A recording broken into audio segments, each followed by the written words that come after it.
Глава 21. Начало кампании. Мэн Ин выразительно смотрела на Чутянь. Тот ее проигнорировал. Чутянь, поглаживая живот, вяло сказал: «Я не ел весь день, я голоден. Приходите ко мне в хижину, я приглашаю вас на обед». Мэн Цин надула щеки и посмотрела на Чутянь. Она хотела наброситься и укусить его. Почему с сердитым лицом? «Я ничего не ел весь день. Что мы будем делать, если ты будешь отсутствовать?» Решительно сказал Чутянь, полностью игнорируя недовольство. «Питание — наиболее важное сейчас, давайте есть». Жестко. Девушка была очень недовольна, но ничего не могла сделать. Вечером 3 дамы прибыли к маленькой лачуге Чутянь. Юн была шокирована. Мало того, что лачуга ветхая, так еще и окон нет. Было темно, сыро и жарко. Как тут можно вообще жить? Чутянь живет в этом адском месте, супергений. Юн чувствовала несправедливость. Чутянь — хороший человек, если бы не он, то я бы стерла ее с лица земли. Мэн Ин сразу же вошла в комнату на правах хозяйки, поднимая чайник, чтобы включить его. Чутянь пошел за ингредиентами. Сначала чай. Под чайником показался массив. Вода внутри чайника начала нагреваться и булькать. Глаза Юн сверкнули. Интересно, как же чайник нагревается сам по себе? Мэн Ин подмигнула. Там массив, который Чутянь поставил. Юн взволнованно ударила ее по ноге. Чудо. Действительно удивительно. Живешь так долго, а о таком не знаешь. Мэн Цин хитро улыбнулась. Здесь сыро и жарко. Почему бы нам не уйти в другое место? Юн вспотела, а ее платье было мокрое, молочно-белая кожа просвечивалась сквозь одежду, очерчивая фигуру. В это время свист, свежий воздух подул с 2 сторон комнаты. Юн был поражена, почувствовав, что что-то горит. Ветер. Откуда? Тут должно быть дух. Мэн Ин хихикнула и похлопала по стене. Мистика, правда? Этот массив Чутянь вставил в стену. Почти бессмысленный, он может гонять воздух вокруг, создавая ветер. Хорошая вещь. Определенно. Чутянь поможет мне установить несколько в моем доме. Глаза Юн загорелись, когда она это произнесла Мэн Цин Ву. «Цин, а что вы думаете?» Мэн Цин Ву повела бровями, словно глубоко задумалась. Мэн Ин загадочно сказала: «Это не все.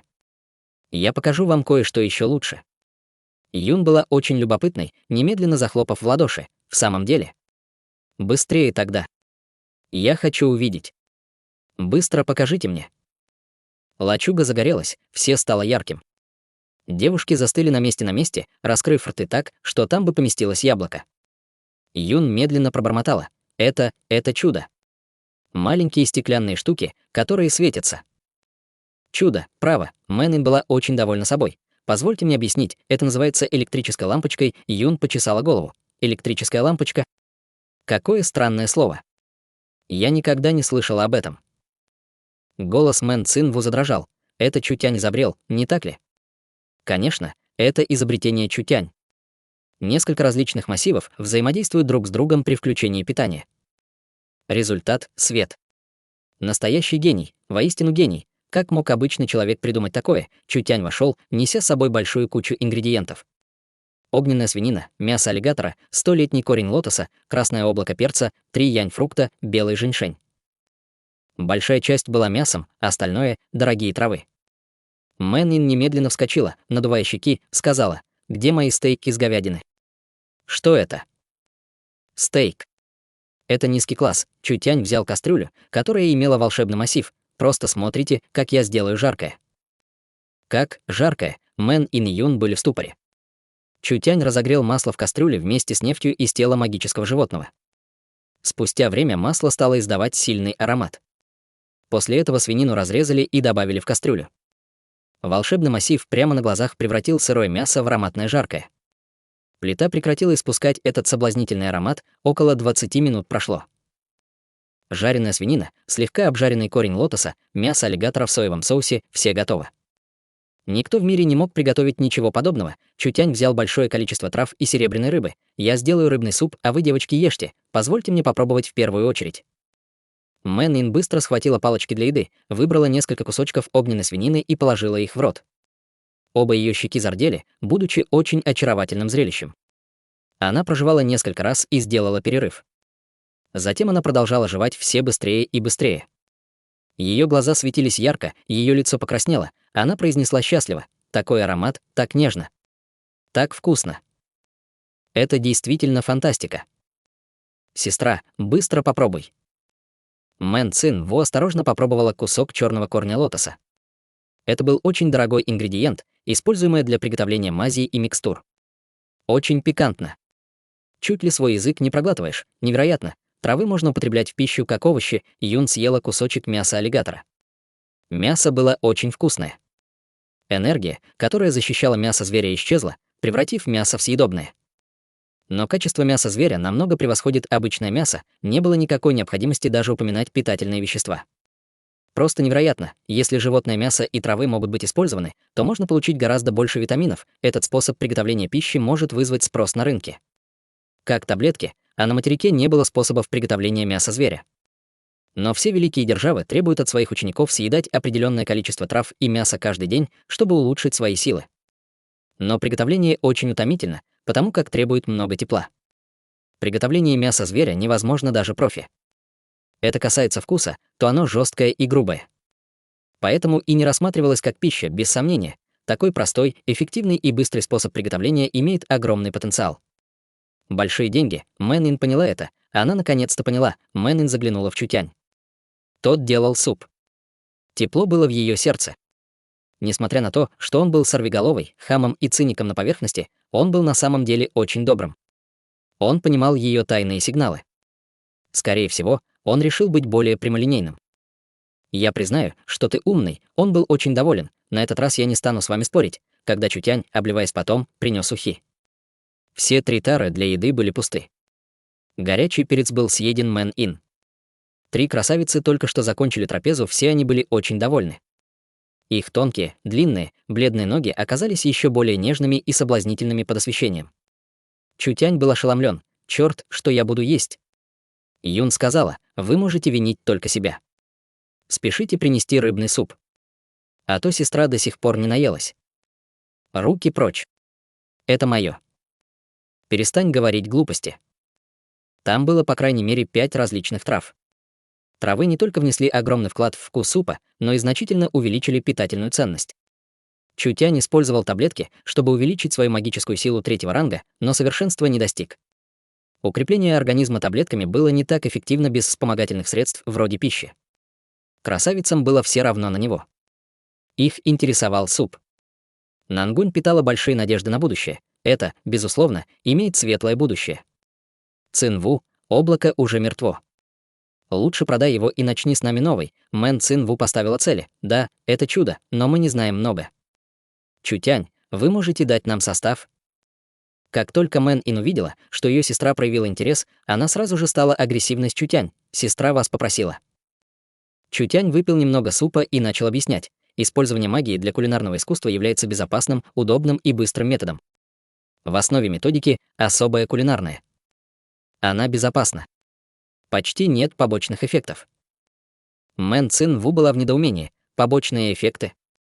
Да. И есть требования к качеству продукта и навыкам повара. Массив 1-го класса может приготовить продукты 1-го класса. 2-й класс продуктов требует 2-го класса массива. Культивация также требует своего уровня. В настоящее время черное железо может предоставить максимум мощность 1-го класса. Вам нужна сталь черной руды. Она, однако, стоит в десятки раз дороже обычного. Конечно, массив более высокого качества требует более качественного металла. Это логично. Другими словами, для того, чтобы приготовить 2-й класс зверя мяса, вы должны найти сильные металлы и сделать волшебную сковородку. А уровень культивации должен быть 2-го уровня. Есть только горстка таких экспертов во всем городе Тяньнан, но кому это нужно? Но и 1-го класса достаточно, чтобы создать огромный бизнес. Чутянь увидел, что настало время. У меня есть планы по созданию компании. Тем не менее, на данный момент у меня нет никакой власти, никаких прав, ни денег. Если вы, ребята, готовы помочь мне в качестве партнеров, то я, естественно, дам вам некоторые из оригинальных акций. И у вас есть какой-либо интерес к выкладывается? Да, безусловно, есть. Юн взяла на себя ведущую роль в отстаивании. «Считайте меня тоже». Мэн Ин поднял ее руку, сказал, «Я хочу присоединиться». Мэн Цин Ву спросила, «Как назовете?» Чутянь даже не должны думать, прежде чем сказать «чудо», голоса раздались сразу. Юн сказала с горящими глазами, это хорошее имя. Лампочка, магия, чтобы питать сковородку, этого было достаточно, чтобы пополнить ряды величайших изобретений королевства. В его эпоху эти изобретения были старьем. Вещи, которые летают в небе, вещи, которые работают на земле, вещи, которые плавают в воде, от средств связи до военной техники. От суперкомпьютеров до интернета. От механических марионеток до искусственного интеллекта. Все эти удивительные вещи будут в будущем. Чу непременно кое-что из них воссоздаст. На данный момент, независимо от всех факторов предпринимателя, не хватало производственных мощей. Употребление в пищу продуктов питания требуется небольших укусов, путь требует небольших шагов. Если вы шагать слишком далеко, то будут плохие последствия. Глядя на мир в целом, могу сказать, город Тяньнан и вся страна — всего лишь капля в море.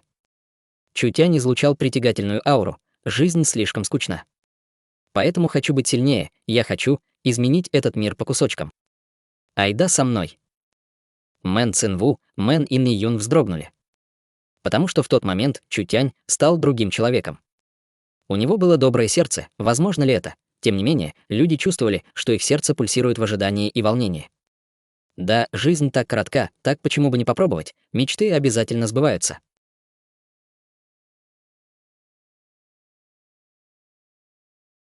Глава 22. Помоги мне надрать ему зад. Прошло 2 дня с бунта. Мэн Цин решил открыть новую компанию. А для этого надо многое сделать, например, заявку подать. Благодаря Нангунь все прочее было гораздо проще. Внезапно крики раздались с улицы. «Посмотрите! Волки!» Наемники волчьего зуба. Раболепие, страх, уважение читались в глазах толпы горожан. Еще бы! 10 тысяч элитных воинов насчитывалось в рядах волков. Одна из сильнейших армий наемников. Даже Мер боялся приспешников клана Е.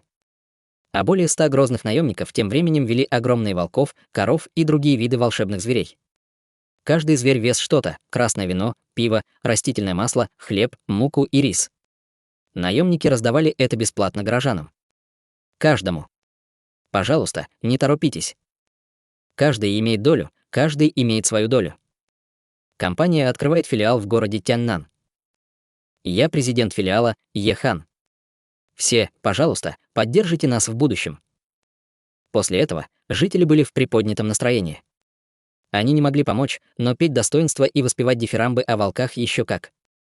Волки были эффектными, среди наемников выделялся юноша в серебряных доспехах.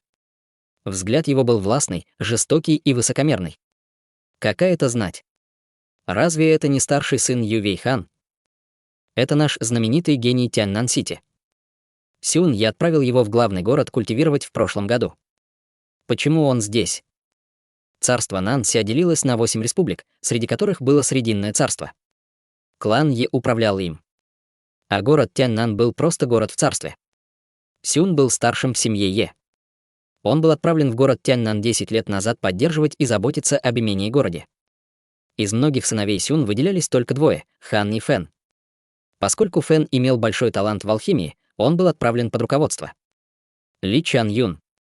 Старший же сын имел талант к культивации, поэтому был направлен в Срединное государство. Е вдруг заметил высокую красавицу Ву. Он облизал губы и подошел. «Президент Мэн Цин Ву, я не видел вас больше года. Ты стала еще более красивой и очаровательной». Мэн Цин Ву холодно ответила: «Большое спасибо. Я думаю, вероятно, любопытно, почему я вернулся. Вы думали об этом слишком много. Мне не интересно». Глаза Е холодно посмотрели. Филиал волков есть в городе Тяньнан. Мы уже собрали все имущество семьи Хан. Теперь мы командуем. И за это я должен поблагодарить вас. Мэн Цин Ву кусала губы, но ничего не говорила. Ехан гордо поднял голову. Облако принесло много хлопот. Вы своего добились, вас заметили. Вас легко раздавить, вы муравьи для нашей власти. Явные угрозы, кто бы мог подумать, настроение Мэн Цин Ву немного испортилось. Сразу после того, как жестокий волк ушел, гневный тигр пришел. А вот это уже проблема, этот тигр был страшен. Ехан покосился на Чу, который стоял рядом с ней. Если я не ошибаюсь, это Чутянь, который убил моего брата. Это я, глупый пень. Чутянь никогда не знал правил этикета, наглый. Катись. Не перекрывайте дорогу. Лицо Ехан мгновенно изменилось. Несколько наемников обнажили мечи. Ехан замахал руками, заставляя наемников опустить оружие. Мерзко улыбаясь, он сказал: «Семья Е почти полностью уничтожила Мэн. Прошло 6 лет, а наша власть только выросла. Хотел бы я кое-что сделать». Сестры побледнели. Может быть, клан убил их мать с отцом. Вот ублюдок, глаза Мэн Ин покраснели. Она пыталась пойти, но была удержана Мэн Цинву. Мэн Цинву сказала: «Черноводье играла с огнем, на том и погорела». Но мы не они. Мэн Ин ничего не понимала, а только злилась. Они враги, которые убили родителей. Ехан сидел на боевом волке, глядя на них сверху вниз. Он почувствовал восхитительное ощущение в сердце. «Поскольку ты смирная, я дам вам шанс. Отдайте мне Чутян, и будет вам мир. Что касается будущего, это будет зависеть вашего послушания». Мэн Ин посмотрела на него с ненавистью. «В мечтах, расслабься, я не собираюсь его убить. Я слышал, что он талантлив. А я такое ценю. Я планирую дать ему жизнь собаки. Это уже очень добрый и милосердный поступок. В противном случае, со всеми вещами, что он сделал, его зарубят на куски. У вас нет выбора, либо отдать Чутянь или гнев семьи Е. Выбирайте». «Вы сказали достаточно». Лицо Чутянь было презрительно. Он нетерпеливо подавил зевок и вдруг поманил пальцем Юн, говоря: «Иди сюда». Нангунь спросила: «Зачем?» Чутянь равнодушно отмахнулся, говоря приказным тоном: «Если вы поможете мне надрать ему задницу, я дам вам немного больше, когда мы разделим акции». «В самом деле?» «Большое вам спасибо», — Юн вздохнула. Сестра ждет этого. Ехан очень боялся Юн, однако он никогда не верил, что она пойдет против него. Ведь их клан здесь. Тем не менее, в тот момент он увидел Юн. Ваша кровь — не что иное, как отросток клана. Я призываю вас не быть слишком самоуверенной. Могучий дракон не может подавить змею. Если вы разозлите меня, вам будет плохо. Попробуйте прикоснуться ко мне и посмотрим». Юн была членом филиала, назначенной мэром города Тяньнан. Однако на этом ее власть заканчивалась. Я знал, что отец строго-настрого запретил своей дочери злить кланы. Однако она продолжила: «Ваша власть ограничена. Не надейтесь на ваш ранг и свой статус гения в городе Тяньнан, вы не стоите и дерьма в центральном государстве. Как я вижу, семья Е не считает вас достойным дальнейшего обучения, раз они послали тебя сюда. И вы действительно думаете, что сможете меня оскорбить? Вы». Лицо юноши было в ярости. Слова Юн задели его самолюбие. Год назад он не знал, что в городе так много гениев-культиваторов. Он был подавлен этим фактом. Вдруг кулак Юн засветился. Низкий и глубокий крик птицы раздавался вблизи. Наемники шарахнулись в сторону. Юн спросила: «Как вы хотите?» Конечно, прямо в лицо. Нужно ли было спрашивать очевидное? Лицо ей побледнело, а его голос начал дрожать. «Если вы осмелитесь прикоснуться ко мне, я клянусь, ваша семья умрет первой». «Нет ничего в городе Тяньнан, на что мы не имеем права», — воскликнула Юн. Ее тело мерцало фиолетовой аурой, как метеор. Рука ударила по лицу Хана. Тот слетел с волка. Все были ошарашены, она на самом деле сделала это. Хан был одним из сыновей Сюн и наиболее выдающихся гениев в городе Тяньнан. Он должен был купаться в славе, когда он вернулся в город Тяньнан и взял на себя роль главы филиала. Кто же знал, что какая-то сука снесет его с ног, честь у семьи есть вообще. Хан схватился за опухшее лицо. Его глаза были полны гнева. Пощечина на глазах публики была величайшим унижением. Вы пожалеете об этом. Удар, Хан упал в толпу. «Мусор, вы не наглеете». Юн подошла и схватила его. «Молодой мастер». Наемники были в панике, но никто не решался сделать шаг вперед. В конце концов, Юн была 9-го ранга и дочерью мэра. Кто мог посметь ее ударить? Хан сердито сказал: «Чутянь, ты смеешь прятаться за женщиной. Если ты мужчина, то выходи». Юн сморщилась: «Я убью тебя первой». Она не на шутку разозлилась. Чутянь немедленно остановил ее. «Хватит. Я только что вернулся из центрального государства, но он все еще сын Сюн. Да, 2 пощечины унизительны, но гораздо больше проблем будет, если он умрет. По крайней мере, сейчас не время». Она могла запросто убить его со своим рангом и способностями. Супергений с неограниченным потенциалом, огромная сила со вспыльчивым характером, живая бомба. К тому же она не слушала своего отца, мэра города. Почему она должна слушать Чутянь? Чутянь произнес: «Я принимаю ваш вызов, мы будем сражаться через 10 дней». Глаза Юн широко раскрылись. Вы с ума сошли. Вы только 3-го ранга. Чутянь был 3-го ранга, а Хан 6-го. Разница была огромна. Даже если Чутянь сможет использовать весь свой потенциал, он вряд ли одолеет Хан даже в отдаленной перспективе. 10 дней. Что за спешка? Чутянь великодушно махнул рукой. Скажи ему, чтобы он катился. Мне он противен. Ты что, глухой? Катись. Юн посмотрела на Ехан, говоря, еще раз тебя увижу, тебе конец. Ехан зло сказал, я вернусь еще. Поехали. Эта группа свирепых и грубых наемников потрясена Юн. Хан чувствовал себя плохо. Он мог принять это в центральном государстве, но он не думал об этом в Тяньнан-Сити. Чутянь, запомни, на встрече я переломаю тебе все кости.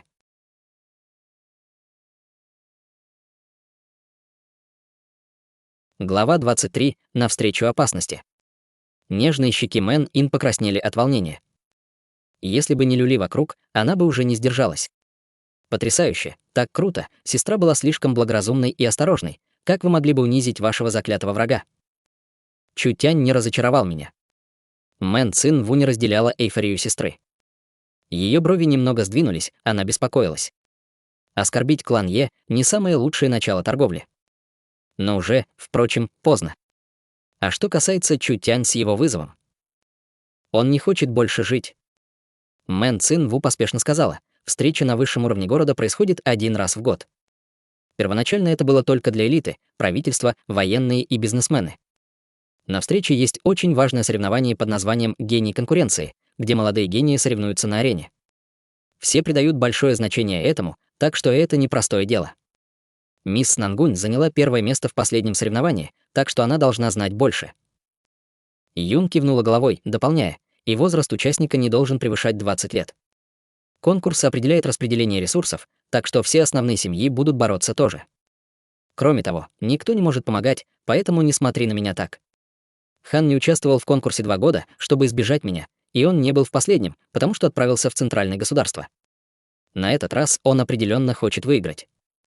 Мэн Ин услышала это. Все будет хорошо. Ехан не участвовал в течение 2 лет подряд, учился в центральном государстве в течение года. Теперь, когда ему было почти 20 лет, и он приближается к пределу для участия в конкурсе, он явно постарается, не говоря про другие кланы. Сестра водит меня каждый год на эту мясорубку в качестве зрителя, там всегда умирают и калечатся. Культивирование Чутянь невысоко. Это не опасно для него. Мэн Ин ткнула Чутянь, не ходи на эту мясорубку. Юн добавила, правильно. Это, по существу, анонизм. Чутянь чувствовал себя обиженным. Вы, девочки, правда, так мало доверяете мне, отлично.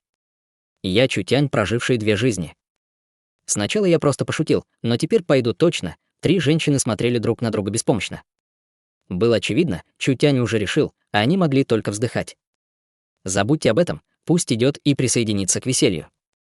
Да и он, вероятно, будет ликвидирован в 1-м же бою. Нет никакой необходимости беспокоиться, что он будет драться с Е. В эти 2 дня Чутянь начал есть большое количество трав и мяса, приступил к тренировкам очень серьезно. Его магическая сила постепенно приближается к пику 3-го ранга. Пока была возможность, он мог прорваться к 4-му рангу. Этот ранг был достаточен для борьбы против Ехан. Кроме того, это придаст уверенности. Времени было много. Также они успели создать компанию чудес. Полное название было «Чудесная волшебная сила массива и корпорация технологии», но пока без каких-либо товаров или услуг. Это было крайне мало, и не так много людей знали об этом. В будущем эта компания, созданная в маленьком городе в пределах маленькой страны с ограниченными ресурсами, сотрясет и изменит весь континент. Мэн Цин Ву отрапортовала за последние 2 дня, я купила 2 небольшие фабрики, которые делают стекло. Они начали готовиться к производству лампочки. Достала 2 маленькие стеклянные штучки, вот образец. Стеклянный корпус в форме груши. Внутри было несколько тонких металлических пластин, как бутон цветка. Металлическая пластина называлась огненная медная пластина и использовалась для хранения надписи массива. Девушки передали его друг другу, все были очень довольны. Это было гораздо лучше, чем в комнате Чутянь. Чутянь посмотрел тоже. В целом, это было несколько грубо. Но с имеющимися в настоящее время технологиями и производственными мощностями не было возможности делать какие-либо сложные конструкции. Мэн Цин Ву продолжила. «Я планирую купить один из ресторанов высокого класса в центре Тяньнан-Сити, чтобы начать подготовку к открытию своей кухни, но у нас есть и одна проблема. У нас нет достаточного количества людей». Создание лампочки было сделано чисто вручную. Чутянь не думал, что это было что-то важное. Легко, просто сделать секретную мастерскую, найти людей, которым можно доверять и создавать лампочки. Я их научу. Глаза Мэн Цин Ву были удивлены. Вы можете так легко выдавать такую технологию? Вы планируете спихнуть на меня все? Чутянь широко раскрыл рот. Это было бы просто опустошением меня. Как много красивых девушек будут ходить с разбитым сердцем? Сколько людей будет в беде? Насколько велика потеря для этого мира? Не могли бы вы платить за все это? Мэнин покраснела. Давай, нытик, электрическая лампочка, революционный продукт, биологические и хрустальные огни по всей Земле были очень дорогими. С другой стороны, свечи и масляные лампы не были удобными тоже. Другие технологии освещения либо не были универсальными, либо были неудобными. Все эти варианты были неполноценны так или иначе. Лампочка была недорогой и практичной. Это вызвало бы много шума. И не было никакой необходимости упоминать значения, которые она принесет. Золото будет ведрами. Такая технология с безграничным потенциалом. Чутянь мог разделить это, даже не моргнув глазом. Неужели он доверяет? Мэн Цин Ву была растеряна. А Чутянь верил в эту технологию, потому что она была проверенной. Это первая в своем роли на рынке, поэтому чем скорее появится, тем лучше.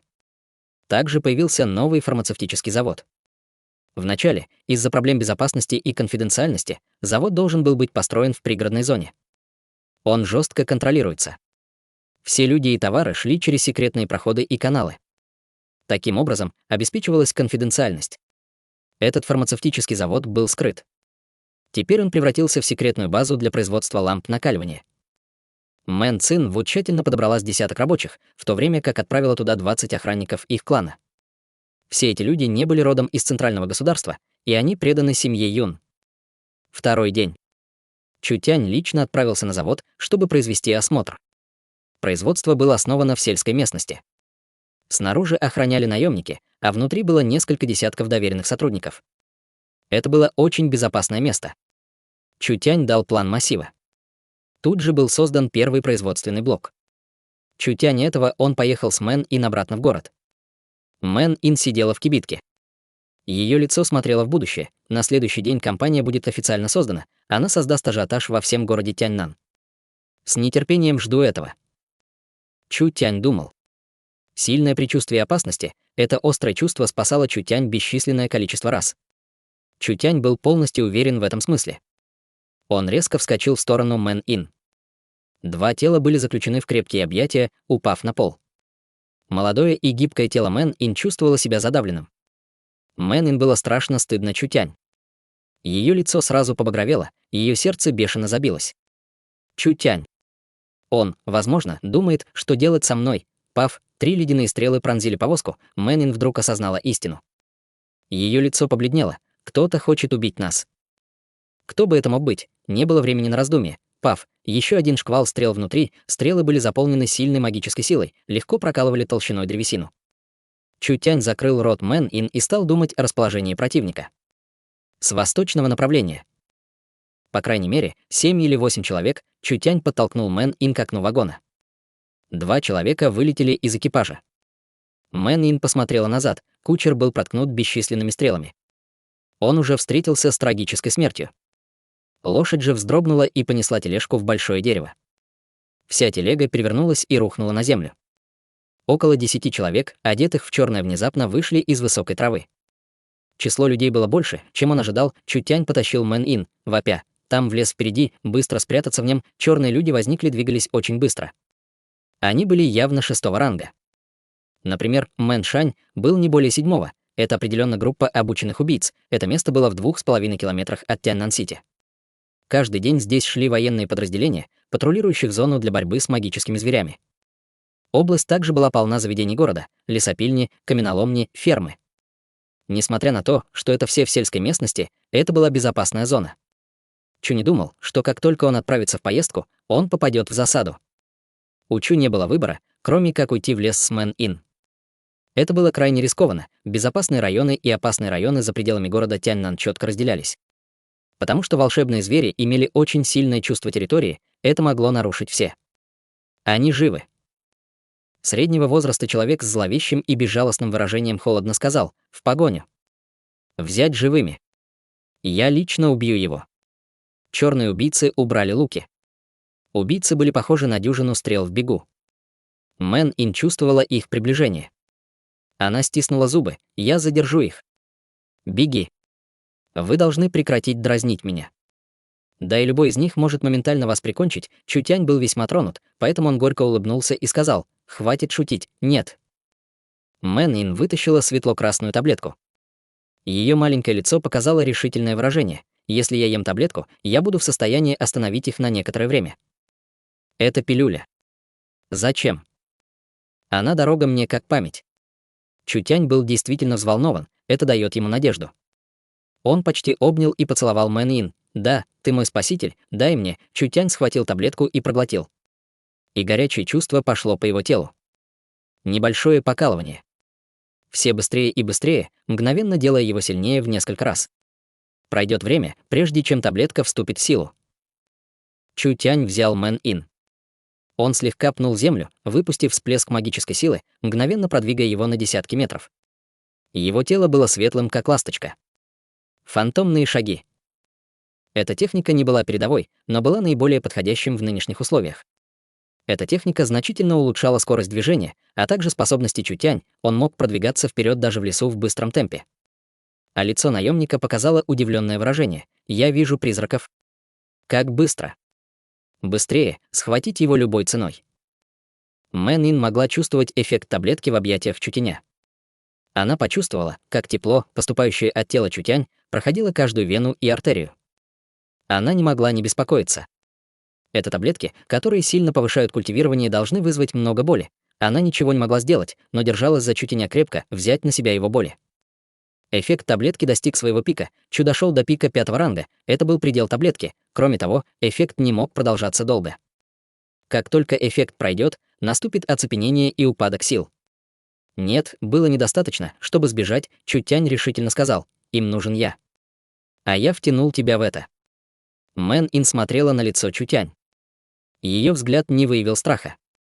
Лежа на руках Чутянь, она чувствовала только его сердцебиение сильное и быстрое. Он чувствовала себя в безопасности, как во сне. Мэн Ин была полна упрямством. «Я не боюсь». «Мисс, не называй меня так больше». Это звучит странно. Ее глаза выявили сложное выражение. «Просто зови меня Ин, хорошо?» «Ладно». Сердце Чутянь стало мягким. Независимо от того, какой ценой, по крайней мере, он должен был обеспечить безопасность девушки в его руках, аура Чутянь постепенно стала ожесточенной. «Ин, я собираюсь пойти на это». Мэн Ин закивала головой. «Иди, вам не нужно беспокоиться обо мне». Чутянь вскочил. Ласточка, возвращаясь к гнезду, Чутянь наступил на большое дерево. Как будто закон физики не имел никакого влияния на него. Он внезапно изменил направление и направился обратно. Черные убийцы бежали на полной скорости, собирались догнать Чутянь. Они не думали, что Чутянь внезапно развернется. Ах! Крики раздались, удар Чутянь прошелся по воздуху, разбив кости и мышцы людей. А убийцы были немедленно уничтожены на месте. Все остальные люди были поражены. Они никогда не думали, что боевая мощь Чутянь так страшна.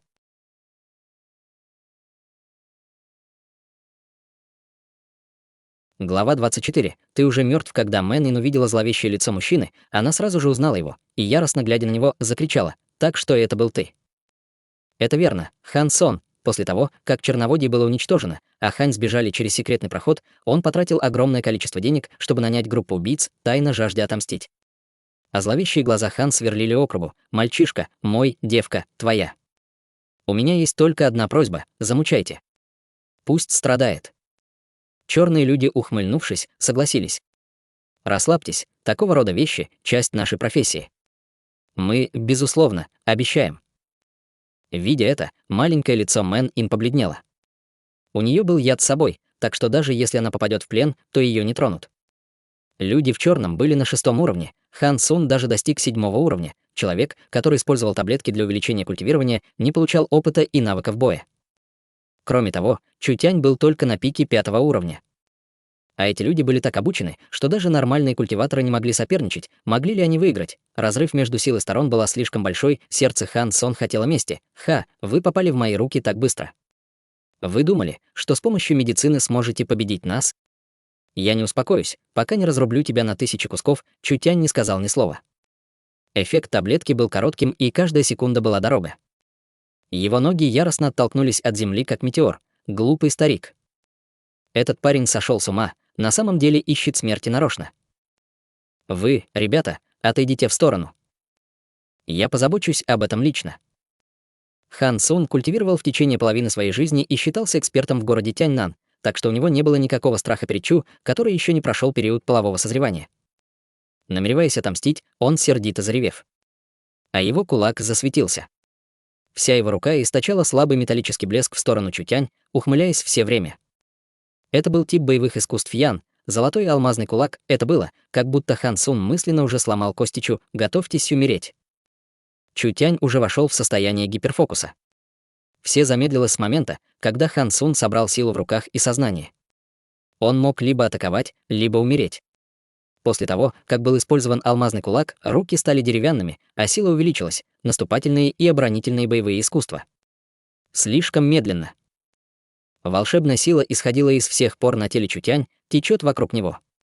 И тут Чутянь яростно сверкнул в сторону, уворачиваясь от кулака Хан Сонга и его эманации. Черт! Он увернулся, Хан Сун поспешно отскочил. Чутянь воспользовался и ударил кулаком в грудь.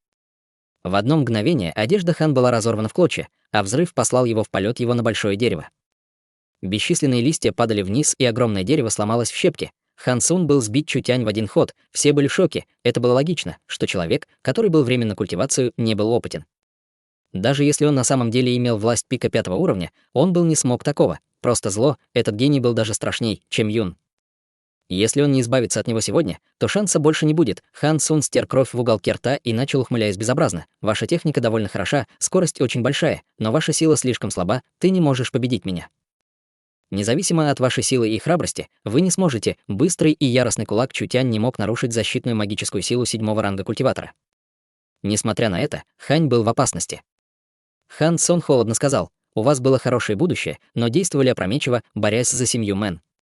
Убийство моего сына, истребление моего клана, мы не можем жить под одним небом. Я буду использовать самый современный метод в мире, чтобы мучить вас. Десятки, сотни, тысячи дней.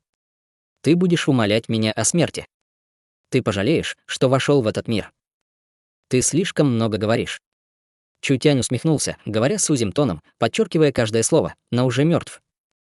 Ты уже мертв? Этот мальчик сошел с ума. В противном случае, как он мог говорить такое? Используя всю свою силу атаки, нанеся только легкие раны, он мог сказать эти хвастливые слова. Хан Сун почувствовал что-то.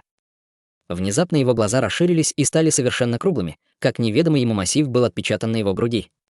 Рисунок талисмана массива засветился, явно активирован.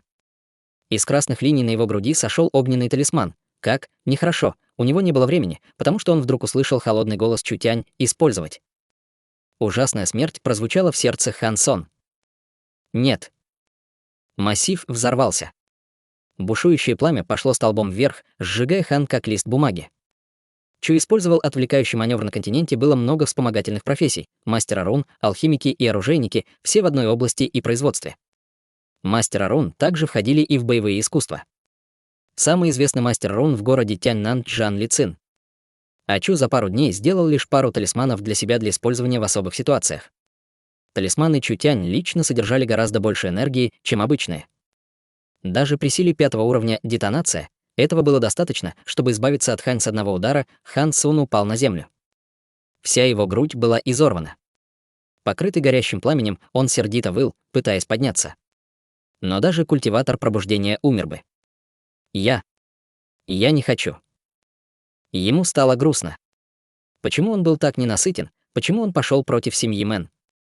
Черноводий сейчас было бы в порядке, если бы не он, а минуту назад он был высокомерным, теперь он не мог умереть спокойно. Изменение было настолько большим, как человек мог выдержать это. Методы этого юнца были весьма пугающими, черные люди были осторожны. Чутянь чувствовал холод и желание убить его. Враг повержен, а вот талисманов немного осталось. Кроме того, мало магической силы, чтобы активировать их, так что тот же трюк не пройдет больше. Вероятно, он не мог предотвратить кровавую битву жизни и смерти. Эффект кровавого лотоса был около 15 минут, давая Чу от 20 до 30% шансов на победу. Но это при условии прямой борьбы. Если Мэн Ин схватит, то максимум 20%. Битва в любом случае лучше, чем смотреть, как тебя убивают на месте. Ты убил старого лиса Хань. Ты не так прост, как кажешься. Однако, талисман не исчерпал свои силы, а вы все еще живы. Что делать будете? Черные люди медленно продолжали. Мы призываем вас покорно прекратить сопротивление, тогда мы проявим милосердие по отношению к вам. Что касается этой женщины, то после дюжины наших братьев мы ее убьем. Чутянь медленно вдохнул и сосредоточился. Глупости. Попытайтесь. Даже перед угрозой смерти Чутянь не отступит. Мэн Ин была поражена. Она верила, что Чутянь, если хочет уйти, безусловно, имел право сделать это, но в это время юноша, который был обычно нахалом, хамом и озабоченным, стал властным, чрезвычайно легкомысленным и слишком решительным, как молодой герой, который не знает страха, долга и чести. Будучи похожим на гигантскую гору против горного потока. Чутянь, не делай глупости, чистая слеза текла из уголка глаза Мэн Ин. Хороший мальчик. Подниматься. Я просто не верю, что безумец с 5 уровнем пойдет против нас. Наемники приготовились к атаке. Именно в этот момент в жуткой атмосфере леса послышался звериный рев Арк. Дух зверя, все замерли, оглядываясь. Пара изумрудных холодных глаз показалась из лесу. Это был невероятно гигантский мутировавший черный волк. Этот волк был примерно таким же высоким, как человек. У него были крылья, черный крылатый ветролк, впервые Чутянь был в ужасе. Каждый взрослый ветролк обладал 9 рангом культивации. Эти люди были для него не помехой, даже Юн с трудом его победит. Пока люди думали, Чутянь решительно использовал шаг ласточки. И став, словно порыв ветра, неся Мэн Ин, он сбежал в лес. В мгновение эйка он проскочил сотни метров. Черт! Он сбежал. Быстро нагнать. А ветролк тем временем засветился зеленой и черной аурой. Промелькнули 2 вспышки. А 2 человека, которые бросились в погоню, были разрезаны на части. Этот зверь был настолько мощным, неважно, сегодня ни один человек не сможет убежать. Волк заревел, он прыгнул и раздавил одного наемника, а потом прыгнул на другого и разорвал его на части. Убийство. Меч нанес удар в сторону задней части ветролка, но не попал. Большое количество глубоких рун исходило от тела волка. Неожиданно удар вернулся мечнику и сломал меч на части. Разбитые части были похожи на летающие кинжалы, вонзившись в человека. А волк затем протаранил его на расстоянии 10 метров. Все были растеряны. Мы не можем победить его. Бежим. Эти слабые и ничтожные люди даже осмелились напасть на него. Это основательно разозлило зверя. Светясь зеленым, он стал так же быстро двигаться, как ветер. Слышались только вопли и хруст костей на земле. Армия черных людей была полностью уничтожена, демон-волк начал наслаждаться человеческой плотью и кровью. Когда желудок был полон, он понюхал воздух. 2 сбежали, крылатый зверь был очень жесток. Он не любил оставлять добычу. 9 уровень, как Чутянь мог сравниться с его скоростью? Впрочем, сейчас он был сыт, поэтому смотрел на все это как ребенок. Он не погнался за ними. Он не любил такое дело, лишь изредка пугая посланным ураганом. Это абсурд, этот чертов зверь был обманут Лаози, у Чу было от 20 до 30% шансов на победу. Теперь все по нулям. Почему мне так не везет?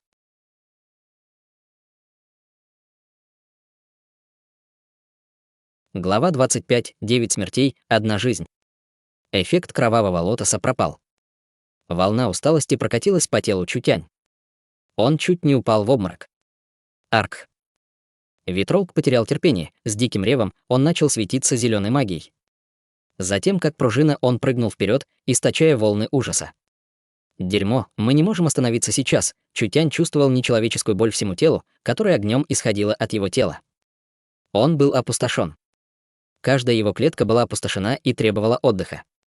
Магия угасла почти полностью. В этих экстремальных условиях неожиданно произошел внезапный прорыв, однако Чутянь не мог больше драться и творить магию.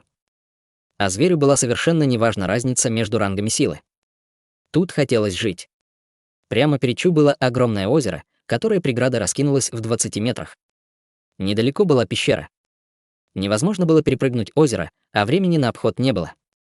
Чутянь сжал зубы и прыгнул. Но они оба упали в леденящее холодное озеро. Витролк пристально наблюдал за ними.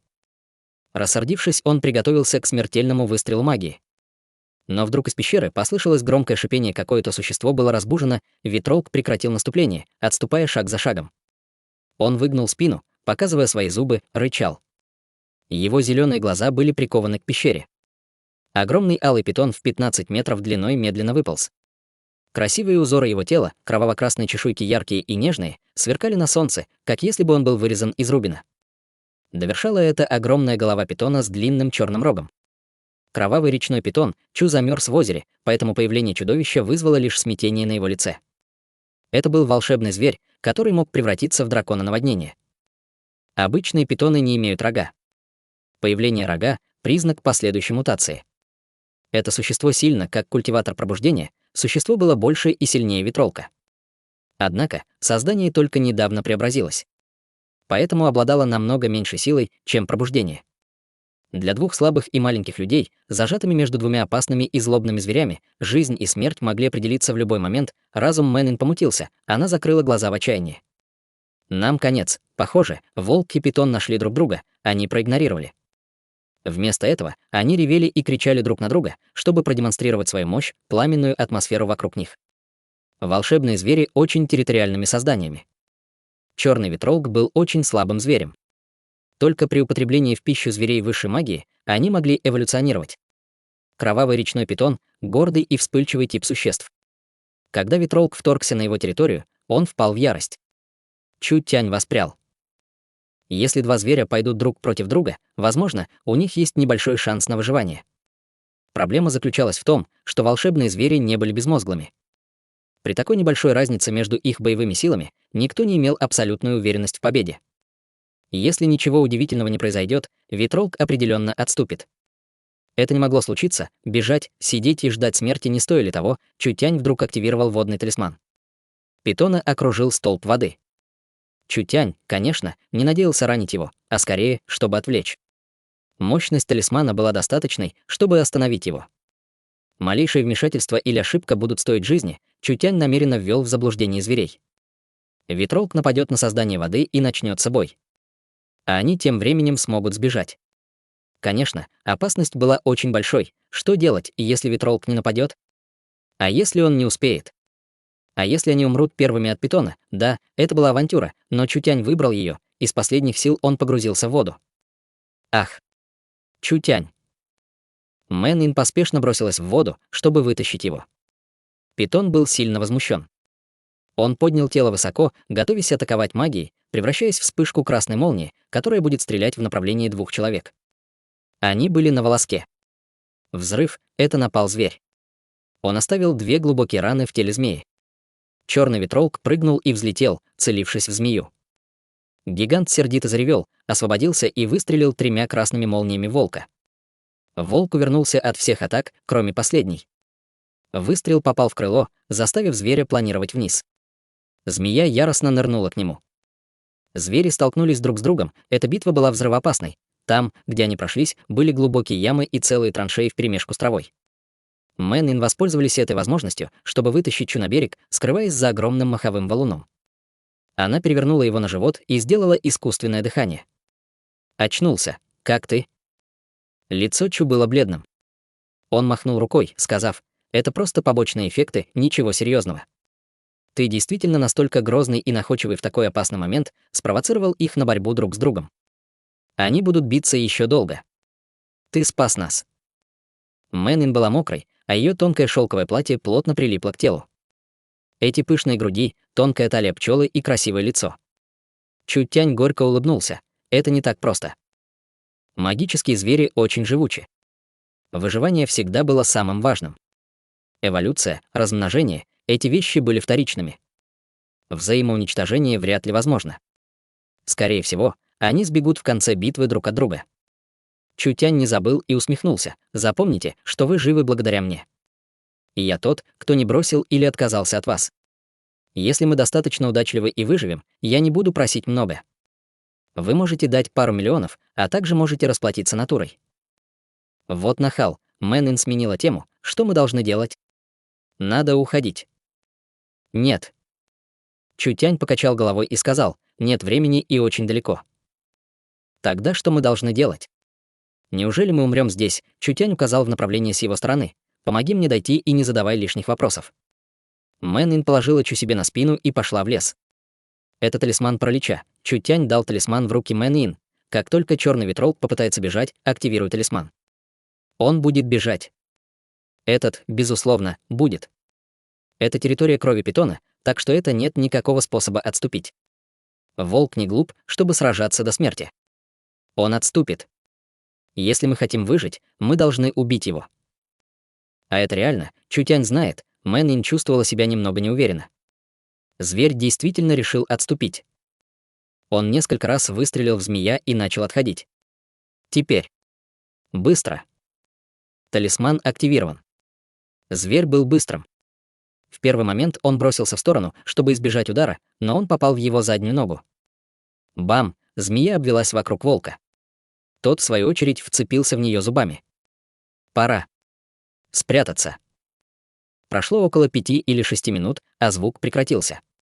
Внезапно все затихло, бой закончился, Мэнин был очень нервно и осторожно вытащила голову. Земля была покрыта свежей кровью. Степень жестокости боя можно себе представить, 2 волшебных зверя лежали на земле, питон вокруг тела черного ветролка, кости гигантского волка ломал. Тот успел разорвать змею изнутри. А волшебные звери просто лежали без движения. Глаза Мэн-Ин широко раскрылись. Они погибли вместе. Через несколько минут 2 волшебных зверей до сих пор не было никаких признаков движения. Они действительно погибли вместе. Мэнин схватила за локоть Чутянь, крича «Ух ты!». Оба мертвы. Все совершенно безопасно. Мэнин испытывала уважение к Чутянь сразу до уровня поклонения. Такая опасная ситуация, такое зловещее окружение, их жизнь была на волоске каждую минуту и каждую секунду, а Чутянь был спокоен с самого начала и до конца. Он точно предсказал все. Кто мог бы добиться этого, но Чутянь смог. Мэнин поспешно сказала «давайте оставим». Чутянь невежливо постучал в лоб Мэнин, глупая. Оставить. Нет времени, чтобы собрать все, но, по крайней мере, мы должны взять магические сердца зверей. Ядро было источником силы магических зверей. Это чрезвычайно ценный материал. Сколько денег стоит, Мэнин быстро приступила к работе. 2 сердца зверя были покрыты замысловатыми узорами. Сердце питона было красным и вибрировало, испуская энергию. Звериный дух — дух очень ценная вещь. Такого рода вещи могут быть только сердце зверя 2-го уровня. Когда волшебный зверь умирает, он живет около недели в сердце. Их трудно сохранить, поэтому такая высокая рыночная цена на них. Чутянь кивнул головой в удовлетворение. По его словам, этот дух был особенным. У меня недостаточно энергии, чтобы двигаться прямо сейчас. И помоги мне прийти к этой пещере, чтобы отдохнуть на некоторое время. Чутянь действительно не знал правил этикета, поэтому приобнял Ин. Вот хулиган, Мэнин немного покраснела. Он болен, поэтому ладно. Она помогала Чу, пока они медленно шли в пещеру. Внутри пещеры воняло, лежала куча сломанного оружия и брони. Там были камни темно-красного цвета и ярко-красная жидкость. Откуда-то веял свежий воздух. Многие драгоценные лекарственные травы росли вокруг озера, 100-летний кровавый гриб, 100-летний драконий женьшень. Мэнин была так счастлива, что она была не в силах сдержать свою радость. А мои небеса, так много эликсиров. Из этих лекарственных ингредиентов Мэнин может в лучшем случае определить 1 или 2. И они были все сокровищами, которые были бесценны и не могли быть куплены. Даже в городе такого не было. Эти сокровища можно было получить только по счастливой случайности, а не поиском. Им было от 2 до 300 лет, а лечебный эффект, несомненно, будет очень силен. Каждый стебель, много лет выращивания, они это заслужили. Мэнин вцепилась в Чутянь и закричала от восторга, говоря: «Вы видели? Ты видел? Это все драгоценное сокровище».